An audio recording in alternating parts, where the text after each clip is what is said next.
March 23, 1945. 06:42 on the morning clock. The sky over the Rhine is hard and gray, taut with cold. A Panther tank sits with its hull turned toward a muddy embankment, turret partially traversing as if searching for the next threat. Then, without artillery thunder, without the whine of rockets, a flash blooms under steel and fuel, a soundless blossom that becomes a roar. Flames leap 15 feet into the air. Black smoke gouges the sky. Men nearby instinctively drop, cover their faces, then stare as metal eats itself from the inside out. A German corporal, writing later in a voice that trembles with disbelief, will describe how the tank's steel plates seemed to turn to paper and vapor. He will record that from where he crouched, it looked like the tank had been struck by something impossibly precise and impossibly cruel. He will scribble the time, the smell of burning lacquer, the way the morning light caught the smoke. He will not know. And his entry will show this, that by the end of the campaign, an American machine gunman would be credited with destroying 43 armored vehicles, 43, using a Browning M2 heavy machine gun, fed with a kind of aircraft ammunition nobody had intended to use against tanks. There is, in that count, 43. That fatal geometry of modern war. A small number of metal objects, a specific kind of chemistry, and an exacting human eye that transforms tools into something new. It is a statistic and an accusation at once. It is a technical surprise that reads like a moral parable. Ingenuity meets carnage and leaves nobody untroubled. If you value deep-dive military history and want more stories like this, subscribe, and you'll find them waiting for you. Garrett Holay is not introduced as a machine gunner in most histories. He begins instead in a little shop in Akron, Ohio, where the world is a catalog of diameters and fits, and the most natural verbs are measure and shave, and set the lathe. At 10, Garrett learns the lathe as other boys learn to throw a ball. He learns to read a dial like others read a watch. In the shop his father keeps on the edge of town. Metal filings glitter like coarse snow on the floor, and the air is always scented with cutting oil. When the chuck bites, things fall apart quickly if the tolerances are wrong. When they are right, parts run like promises. Measure twice, cut once, his father tells him of a truth that is as much moral as it is practical. In the shop the phrase becomes a liturgy. Garrett comes to believe that precision is a form of mercy. Rework costs time, time costs money, money threatens families. Precision saves wasted effort. More than that, welding, filing, centering a shaft. These are exercises in knowing the limits of material and the way those limits can be tested until behavior becomes predictable. He learns to trust math more than rumor. He learns to read the voice of metal. By the time Garrett is 20, he is a journeyman machinist at Norfolk Naval Shipyard. The war is already a global eddy of men and metal, but Garrett's work is still minute, alignment of a valve stem here, reboring a cylinder there. At night he takes home a habit of checking dimensions with a micrometer, as if numbers are the best defense against chaos. There is an elegance to this life, an intimacy with tolerances that shapes how he thinks about problems, not as brute force, but as variables to be measured, reduced, and solved. Pearl Harbor breaks that sheltered focus into shards. Garrett enlists. He trades the lathe in for khaki, and the shipyard bench for the open landscape of war. Training does not teach him to love killing, but it does place in his hands a weapon he will come to regard the way he once regarded a lathe dial, a machine with parameters and predictable outcomes when handled by the patient and the careful. The Browning M2, a heavy, 50 caliber machine gun, is meant as an anti-aircraft and anti-personnel weapon. In the manuals it is brute, reliable, the sort of thing the Army trusts to chew through sheet metal, to lay down suppressive fire. It is not, officially, a tank killer. But Garrett looks at it differently.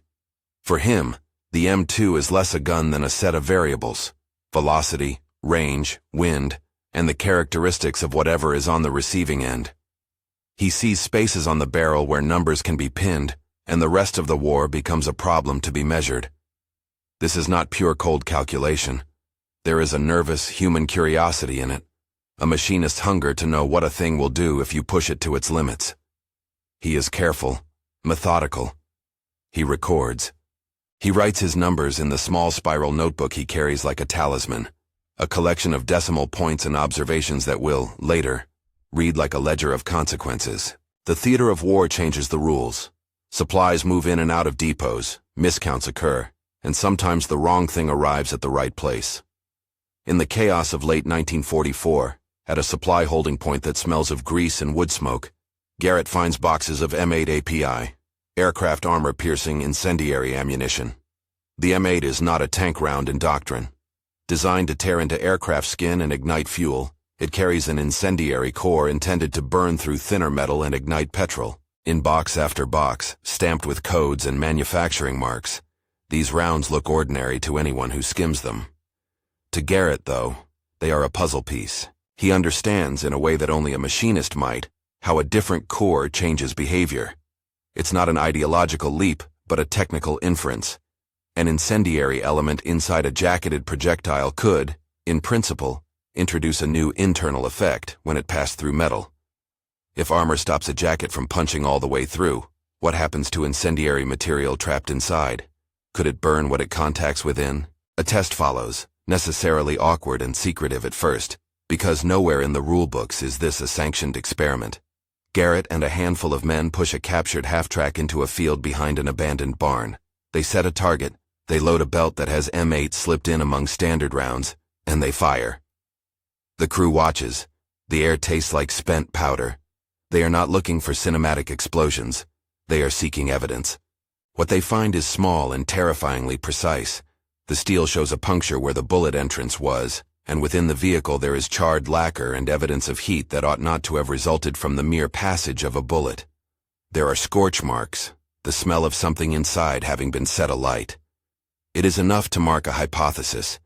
The incendiary core can, under some circumstances, create an internal fire that behaves differently than a simple kinetic wound. Garrett writes it down in the notebook, marble-hard handwriting, columns and marginalia that will later be scrutinized by historians. He does not write instructions. He writes observations, date, ammunition type, target description, result. He adds a line about an adjustment he suspects in range and a tiny sketch of a strike pattern.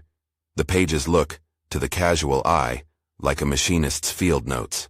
To the men who read them in the months to come, those pages will be the germ of a doctrine that will spread not through official manuals, but the quieter channels of necessity. The Army's machinery moves on forms and orders. When Garrett brings his initial discovery to his immediate superior, Captain Aldrich, he is met with careful skepticism. Aldrich is by temperament and rank conservative. Doctrine exists for a reason, and improvisation is a hazard when logistics and legalities depend on predictability. A captain of his stripe worries about reporting, about supply responsibility. He refuses to sanction experiments that could compromise ammunition accounting, and, in his view, encourage dangerous deviation from established use. The refusal is more than a bureaucratic rebuff. It is a social triage of risk.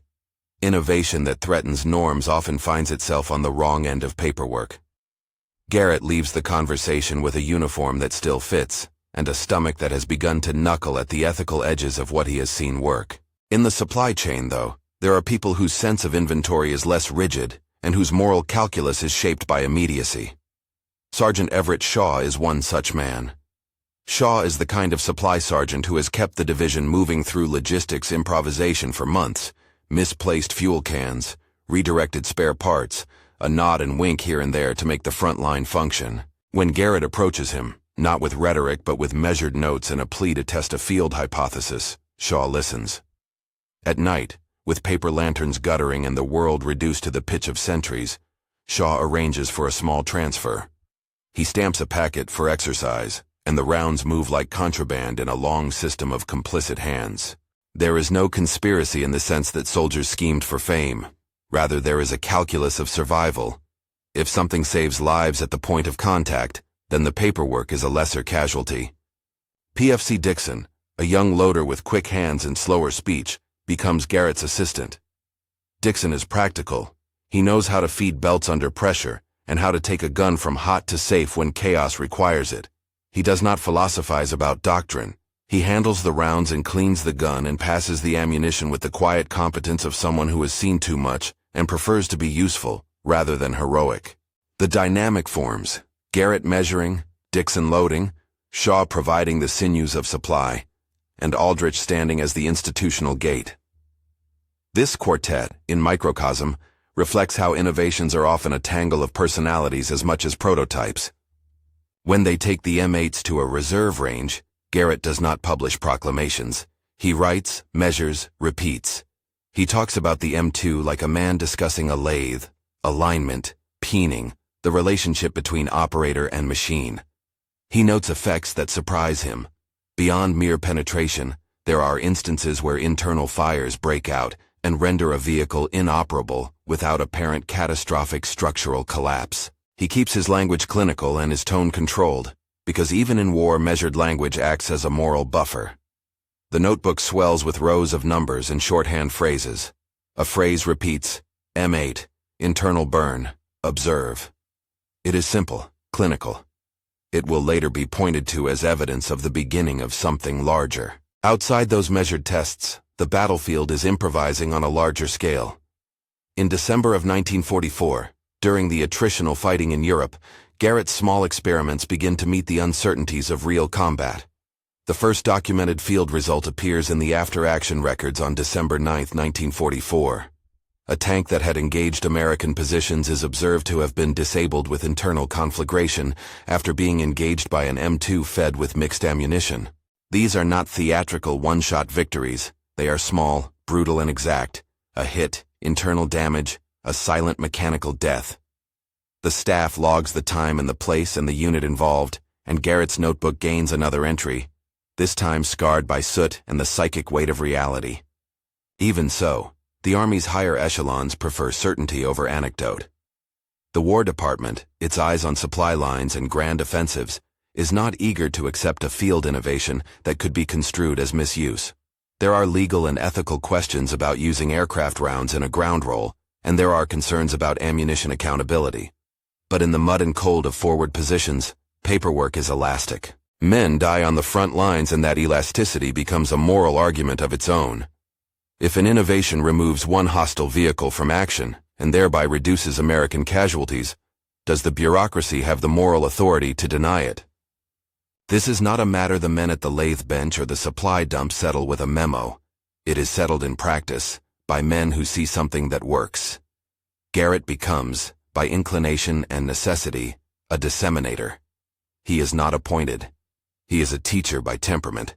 For a man whose life has been the quiet discipline of measured cuts, making others see a phenomenon is the closest thing to prayer. He takes 8 gunners under his wing, not as a commander but as an elder in a trade, showing them how to read the lines in his notebook and how to keep their hands steady.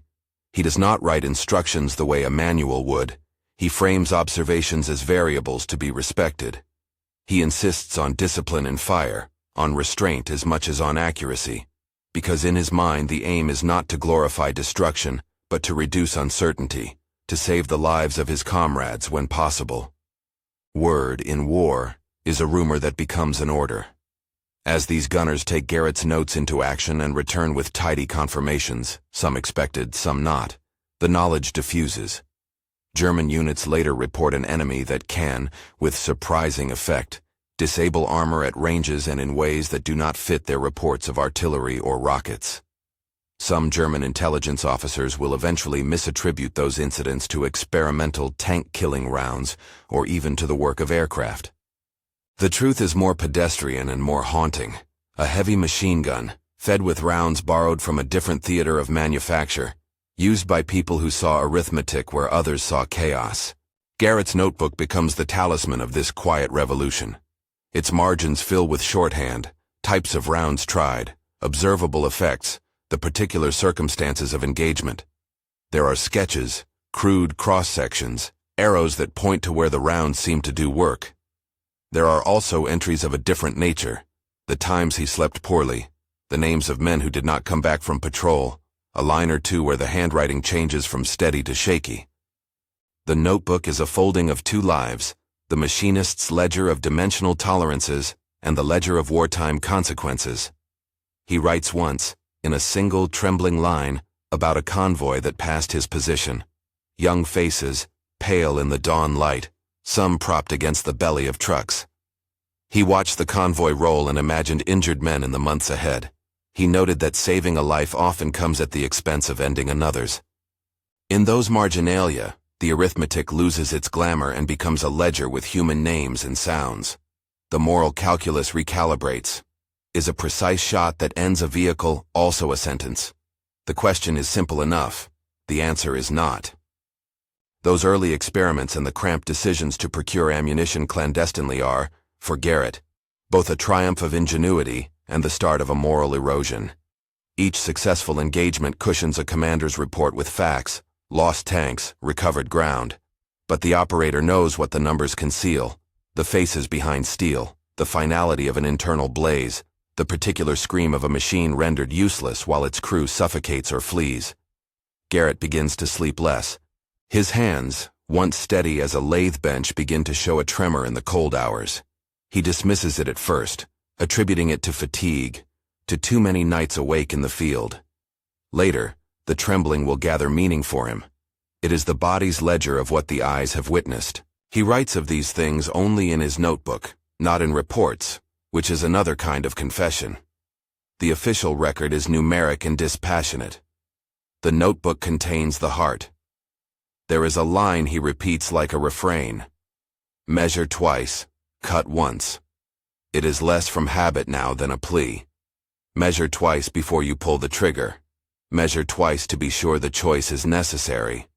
But the working field does not always permit pausing until certainty. Battles press, and choices compress. Not everyone sees merit in Garrett's method. Captain Aldrich remains wary, the War Department remains aloof, and men in supply maintain their professional distance. For Garrett, there are social risks, theft accusations, formal reprimand, the ire of those who see this as inventing on the fly rather than following orders. He presses on anyway. The calculus for him is personal. Fewer American casualties in a given operation might be the justification he needs to continue. He believes, with the stubborn faith of a tradesman, that his measures have a net moral effect. He believes the arithmetic. December 9, 1944, arrives in the books as the first field confirmation beyond the half-track test.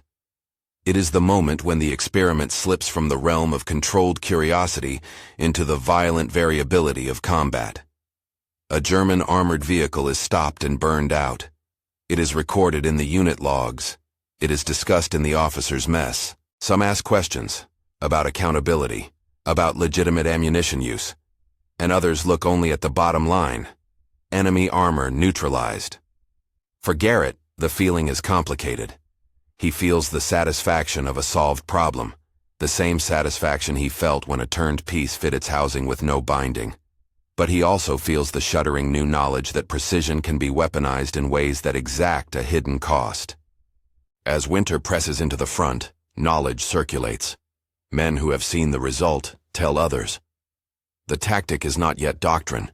It is rumor elevated by repeated validation. Reports filter back via intelligence channels that an American machine gun team is scoring unorthodox successes.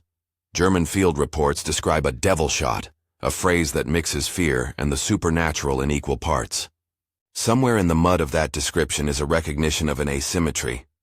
Fewer resources can be turned into outsized effects if someone understands an instrument in a way others do not. But the real test is not in anecdote. It is in the slow, grinding work of making a habit out of invention. Garrett worries about documentation, about how to teach others without writing a manual that will be misread. He begins, reluctantly, to draft pages for distribution, factual, circumspect, deflecting any sense of ownerless instruction. He writes about mixed belts and observations about target vulnerability in general terms. He stresses restraint, emphasizes discipline, and in margins he scribbles reminders. This is an observation, not a manual. The distinction is moral and professional. He is not seeking to provide a how-to for killing. He is trying to record a phenomenon in case it matters to the survival of men under his command. There is a human cost in becoming the bearer of this knowledge. When friends come back from patrol with stories, Garrett hears the details with a kind of deadened attention. There is a separation growing between the person who reads metal and the person who sleeps beside a kerosene lamp and waits for dawn. The notebook becomes heavier in his hands, not because of its pages, but because of the weight of lives passing through its columns. Late that winter, beneath gray skies and in boots that have become a second skin, Garrett prepares to take his knowledge from the testing grounds into the teeth of combat. He is not a man who seeks glory. He is a man who has a ledger and believes that, applied with discipline, the ledger will produce fewer American casualties. That belief will drive him into decisions that skirt regulation and elicit both gratitude and censure in equal measure. When the first time he brings his experimented rounds into actual engagement, it is not with triumphalism, but with a kind of professional dread. A machine, after all, is merciless in its obedience to physics. A man, however methodical, is not merely a calculator. He is a conscience aware of consequence. Garrett loads, checks, measures. The notebook sits nearby, pages worn at the edges, a small archive of what his hands have done and eyes have seen. He writes another line, terse and steady, 12-9 field verification. Then his handwriting falters for a moment, as if a machine in him is surprised at its own capacity. There is no parade for invention in winter fields and bitter nights. There are only men, their numbers moving on maps, and the intangible movement that comes when new practice meets battle and either fails or takes hold. Garrett's work will take hold, but not without cost. For now, at the end of those first documented months, the innovation is still precarious, still something that depends on a few willing hands, a supply sergeant's willingness to misplace rounds, and a loader who will perform his duty without philosophizing about its ends. The story does not end here.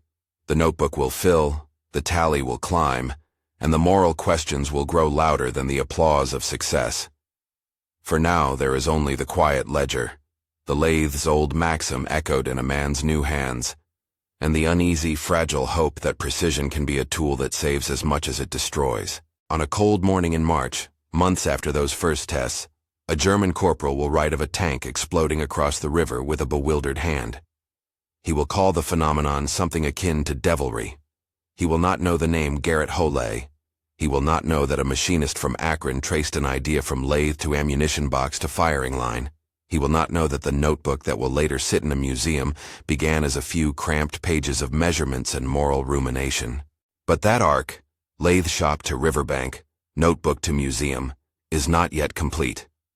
The mechanics of dissemination, the institutional friction, the human cost that grows with each success, these threads are still taut and unresolved. The winter tests are done, the first field verifications recorded, and the men who will carry this method into the wider war are only beginning to learn what the ledger will ask of them. It is here, at this hinge between laboratory curiosity and battlefield consequence, that Garrett Holley makes a choice that will ripple far beyond his small circle. He chooses to turn observation into action, to lean into an improvised supply chain, to teach men what he has measured. He does this not out of zeal for killing, but out of a tradesman's conviction that predictability can reduce waste, of time, of metal, of blood. The conviction is earnest. The results will be ambivalent. As he prepares to move from private experiments to leading a handful of gunners into repeated combat trials, Holley's notebook grows heavier, and his hands lighter of sleep. In the margins of his careful columns, a phrase returns like a prayer and a warning. Measure twice. Cut once. He repeats it more to himself than to anyone else, as if the old maxim might steady the ethical balance of a single man faced with the capacity to end machines that contain people. The next steps will test everything he has recorded, the accuracy of observation, the elasticity of military law, the stubbornness of commanders who prefer predictable doctrine to field innovation. They will also test Garrett himself, his resolve, his conscience, his capacity to live with the arithmetic he has learned to perform. The notebook will follow him into each of those moments, its pages stained with the residue of action and the invisible ink of moral cost. What follows is not inevitable praise or condemnation. It is a slow unspooling of consequence, a series of choices and their quiet aftermaths. The technical surprise that begins here, the M8 in an M2, will cascade into tactical shifts, bureaucratic squirming, and psychological wear on the man who first saw the possibility in a box of aircraft rounds. But before those cascades, before the tally swells to 43, and before a handshake in 1967 offers a kind of damaged reconciliation, there is the practical work of teaching a handful of gunners to see the math as Garrett sees it, not as a celebration of violence but as a cruel arithmetic that, when applied, has the power to alter the calculus of survival. He writes one final note before packing his notebook away and returning to the trench line. Distribute to crew. Observe restraint. The line is an admission that knowledge is dangerous and a plea that discipline must accompany it. He does not, and will not, imagine how much restraint will be needed, nor how the ledger in his hands will begin to shape the rest of his life, or the lives of those on the other side of the steel. In the mud-splattered light of winter and the brittle arithmetic of survival, a machinist has turned measurement into method. The ledger is set. The next entries will not be written in the safety of testing grounds, but in the immediacy of engagement. The quiet revolution that started with a lathe dial and a rule of thumb about tolerances is about to meet the weather of war. The winter gives way to a thin, deceitful spring, and with it the technique that began as a machinist's curiosity moves from rumor into practice. Garrett Hollet is no longer only an experimenter, he is a nucleus. Men he taught in a cold shelter become teachers in turn, and their names travel on the lips of crews who have seen a panther burn from within, or a stoogie cough flame and fall silent as if exhausted. Reports cross maps and radios, and curiosity becomes protocol at the front, even if the paperwork that would make it official never quite catches up. What spreads is not a manual, but a habit. A certain discipline in selecting targets, a reluctance to waste rounds, and a meticulous record-keeping that mirrors Garrett's lathe shop habits. He travels with a small coterie, Private First Class Dixon always at his side, Sergeant Everett Shaw operating the invisible channels of supply, a handful of gunners who distrust ceremonies but trust results. Captain Aldrich, still wary of precedent, looks the other way enough times to preserve the illusion that nothing in doctrine has changed. On the ground, the imperative is elemental. Survive. The kills multiply. Not in a clean, triumphant ledger, but in the messy way of war. Scattered notes and dispatches, local logs with soot on the margins, a corporal's hand that has learned to stop writing at the sight of flame. By early 1945, battlefield reports begin to show a pattern. Armored vehicles found disabled with evidence of internal burning, crews removed from the equation without large external breaches, or shell holes that would normally explain the catastrophe. German intelligence starts to whisper about an American marksmanship that appears to reach farther and strike differently. Frontline units begin to speak of the devil shot, a name that carries both fear and the mythic need to explain the inexplicable. From the German side, the phenomenon is seen in fragments. Kurt Brenner, a young corporal stationed near the Rhine, writes in an entry that will later be read across oceans for its stunned candor. He describes a morning in which the sun, white and low, makes the river look like something bright poured across the land. He records the time, an almost military habit even in the private diary, and notes the sudden bloom of flame from a Panther that had been sighting the bank. The tank erupts as if turned inside out. He watches men run, and the machine's metal buckling like a tin can. He cannot reconcile what he sees with the known instruments of his army, artillery, Panzerschrecks, airstrikes. He writes the word devil, and understates by that single line the dread that will later accompany each similar entry. Hollet reads nothing of this at the time. He reads, instead, the numbers in his own book and the faces that circle around him. Young, too young. One incident in particular presses the ledger of his conscience. A convoy moves by his position at dawn, trucks and jeeps and men folded into canvas. Among them is a 19-year-old fresh facings that are not yet lined by the weathered hardness of veteran soldiers. The convoy comes under fire on an outskirt, and a figure in a half-track is wounded, screaming. Garrett sees the boy dragged away by older hands. He watches, helpless and complicit by process, as the immediate need to neutralize a hostile armored threat is weighed against the image of the wounded face he has just seen. He notes the detail in the margin of his notebook. 19YO convoy, watch. A fragment that becomes a class of memory, a place where arithmetic meets flesh. Captain Walsh, a division medical officer who sits in the same tent as many of the quiet conversations, watches Garrett in a way that no inferior can. Walsh is blunt and unromantic about wounds. He sees the tremor first as a symptom of exhaustion. He sees the pallor at mealtimes and the way Garrett's eyes sometimes slide to the ground when a stretcher passes. One evening, after a long debrief, Walsh tells him plainly that a man can be technically excellent and morally exhausted. The doctor's words are not a reproach so much as a diagnosis. You can count bullets and miss the cost they exact. Garrett receives the diagnosis as a machinist receives a marked dimension out of tolerance, something to be noted and, if possible, corrected.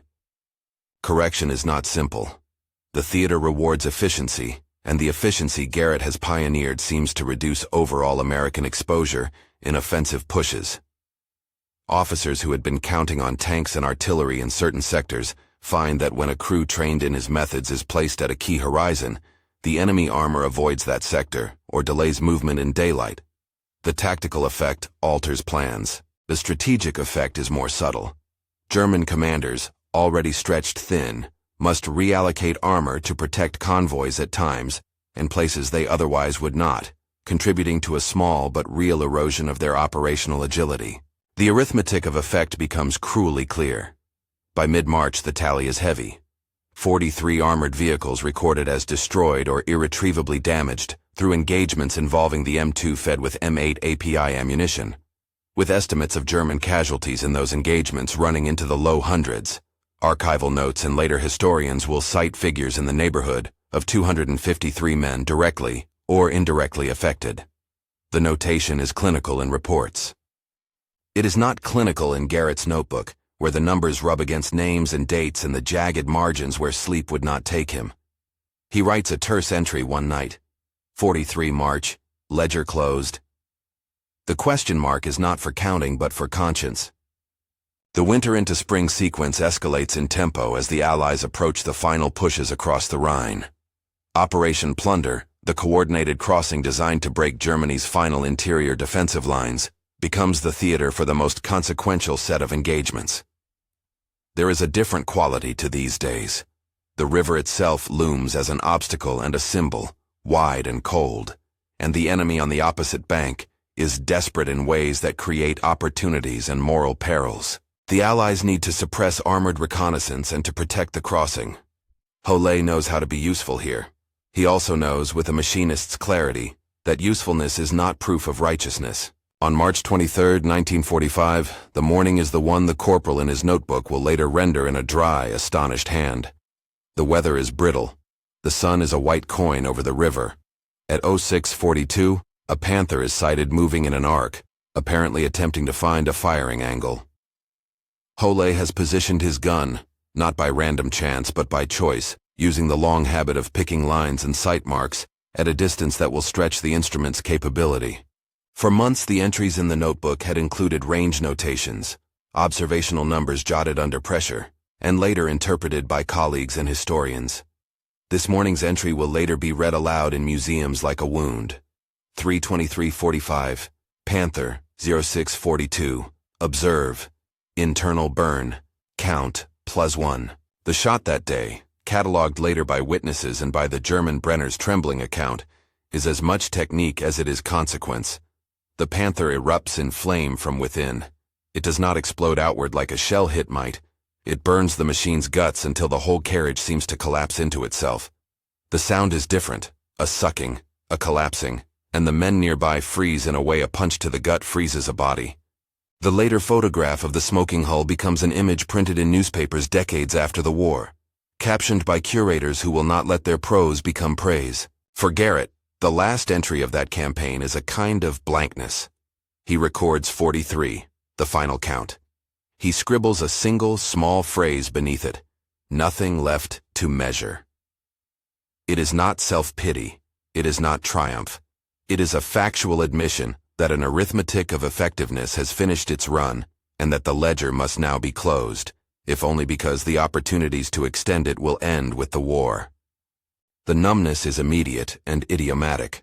After the finality of the long-range kill, later publicized in some circles as an almost mythical 1-800-yard engagement, a figure repeated in archival notes and later press accounts, Garrett feels nothing much at all. His hands do the motions. His voice is a device for giving and receiving orders. His mind, accustomed to the lathe's precise feedback, receives no satisfying click of completion. The machine has produced an effect. The human inside it has no satisfaction to claim. There are other costs that pile up quietly. The tremor in his hands does not abate. The nights stretch into a sameness of wakeful minutes. A doctor writes a note that is filed but not publicized. Signs consistent with combat fatigue. Recommend rest. The note is bureaucratic, and the rest is relative in an army still in the field. Garrett carries the notebook back from the front, not as a trophy but as a burden. He folds the pages with a care that is almost parental, and hides it in a trunk when he returns home to Akron. Hole's return to civilian life is not cinematic. There is no triumphant parade, no eager press. There is a house, the smell of cutting oil that has become an old memory, and the precise chores of domesticity that can absorb a man's hands if not his mind. He finds work again, though he is not the exact same machinist who first left for war. Something in him has been measured into a different tolerance. He speaks of the war in fragments. To his wife, to a neighbor, rarely in public. The notebook remains secret, folded and hidden. It is a private archive of the arithmetic that cost and saved lives. Silence is a common post-war currency among veterans, particularly those whose tasks required specialized knowledge of death. The government, too, stiffens around certain subjects. The M8 rounds that were once misdirected into the hands of frontline men become, in the bureaucratic afterlife, a matter of classification that is only slowly unraveled. Some of the documents that reference the field use of aircraft ammunition and ground rolls remain sealed, reduced to redacted sentences in archives. The secrecy is partly institutional caution, and partly a reluctance to publicize methods that could be misused or misread. Time, however, is porous. Rumor becomes curiosity becomes inquiry, and in 1967, a moment of human reckoning brings a different kind of light. On Veterans Day that year, a VFW hall serves as a modest stage for a meeting that will be recorded in a local paper, and later replayed as a muted testament to the human complications of war. Corporal Kurt Brenner, the German soldier who once crouched and scribbled in a dirt-smudged diary, stands across a room from a man whose notebook held the measures that translated into his regiment's nightmares. The two men shake hands. The photograph, grainy and alive at once, captures the handshake. Not a reenactment of friendship, but a complicated truce between two people who have seen similar things and who now choose recognition over avoidance. The meeting is quiet. There is, in every public account that followed, a sense of something like relief at person-to-person contact. Two men who had once seen each other as facets of an enemy now stand within a shared orbit of memory. They exchange few words. Brenner murmurs something in German that is later translated as a short apology, or perhaps a bedside confession. Hole responds with the kinds of pragmatic hand-to-hand sentences he has always favored. Neither man claims absolution. Neither seeks it. The handshake exists as proof that human beings can hold multiple truths at once, that one can acknowledge the necessity felt in war and the sorrow afterward. When classified files begin to be liberated in subsequent decades, the public record grows fuller. In 1981, a set of documents is released that confirms parts of what the notebooks and oral histories had suggested. The Army Ordnance Museum at Aberdeen Proving Ground, Maryland, where ordnance artifacts accumulate like an industrial history of conflict, eventually acquires both an M2 Browning and Hole's notebook. The display is not triumphalist. Curators place the machine gun beside interpretive panels that emphasize both technical innovation and moral complexity. Visitors can see the worn page edges of the notebook, the cramped script, the notes that mix numbers with human fragments. The object sits behind glass, as if to protect visitors from too direct an intimacy with the past, and to protect the past from being simplified into legend. Historians and ordnance specialists point, in later exhibits and articles, to a lineage of technical improvement that traces from improvised practice to formalized design. The M8 API's peculiar effect on armored interiors, observed in the field, prompts reconsideration of incendiary cores and their application. The M20 series of rounds, a later, more officially sanctioned family of ammunition, bears an inheritance of the lessons learned in those ad hoc engagements. The lineage not simple or direct, but shaped by many hands and many decisions. Engineers and test officers will later say that field observations, however ethically fraught, sometimes precipitate formal research that results in safer, better understood technology. That is the technical side of an ambivalent legacy. Improvisation can point toward official learning, and improvisation can also circumvent the very debates and safeguards a bureaucracy intends to maintain. But numbers and lineage are not the heart of the matter. The heart is in the ledger of human consequence and the way it imprints on survivors. Hollé's notebook remains a small, stubborn witness. Columns of observational data in one hand, marginal lines that hint at sleeplessness and names in the other. Visiting students and veterans who stand before that notebook years later read it as if it were both confession and archive. The curators explain the facts, the dates, March 23, 1945, the count, 43 armored vehicles, the ammunition family, M8 API, and then step back to allow the visitor to inhabit the moral questions the objects raise. Those questions are not solved by artifacts. Technology did something unexpected in the field. Men responded. Men paid. The phrase that shaped Garrett from the lathe, measure twice, cut once, remains a refrain. It has an almost liturgical quality by now, a line that is neither doctrine nor prayer but a repeated inquiry. Have we thought through what our measures do? Have we considered what precision demands when it is applied to ending life? The words haunt the footage and the photos. They haunt the museum label and the archival microfilm. Innovation is, in cold light, a double-edged instrument. There is no tidy moral in this story. The devil shots were named by those who feared them, and by those who could not fit their occurrences into known categories. They were a technical surprise, a heavy machine gun doing work its designers did not intend when fed with a different kind of ammunition. That surprise saved lives in a narrow, brutal calculus. It also exacted a toll on the men who applied it and on the people who were its victims. Garrett Hollé, the machinist who once held a micrometer like a prayer, spent the rest of his life living with that ledger. He is recognized eventually, quietly, by his community and by veterans who understand the ambiguity of necessity. He does not seek fame. The handshake in 1967 and the eventual museum exhibit are not cures for what he carries, but they are a form of acknowledgement that the moral weight of innovation does not vanish when the battlefield quiets. The Ordnance Museum's display puts the M2 and the notebook beside each other and invites viewers to see the story whole: metal, ink, and memory. In the decades that follow, historians continue to debate the implications.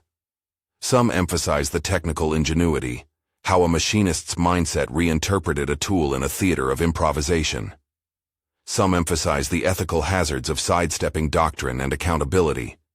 The most useful accounts, perhaps, refuse the temptation to choose one lens.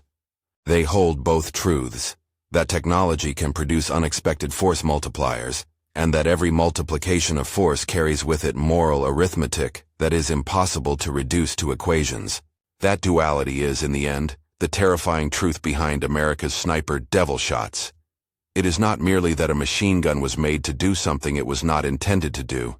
It is that human beings, thinking, measuring, and tired, applied what they knew and then had to live, often silently, with the consequences. Innovation in war is not a clean line from idea to salvation.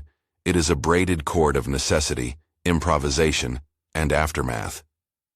Garrett's lathe lessons, measure twice, cut once, translate into a final plea. Measure not only for effect but for consequence. If there is a modest consolation, it is that acknowledgement came, however belatedly. In the handshake between Hollé and Brenner, there is a simple human answer that no display case can fully capture. Two men recognizing that their shared past is complicated, that numbers cannot encompass grief or courage. The museum display and declassified reports give the public the tools to see the raw facts, dates, counts, ammunition types, the size of the tally. But what remains crucial is the invitation those facts carry, to think, carefully, about what innovation in war demands of us. As visitors move past the M2 and read the slanted pencil notes in the notebook, perhaps they will hear the lathe shop in the margins, the measured click of a micrometer, the old counsel to measure twice, cut once.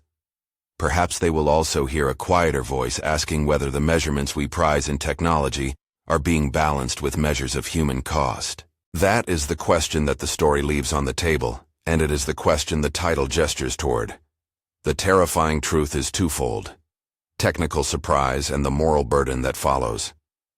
If this story resonated with you, take a moment to reflect, and share it with someone who appreciates deep dive history. There are other archives, other quiet revolutions, and other ledgered consequences waiting to be examined.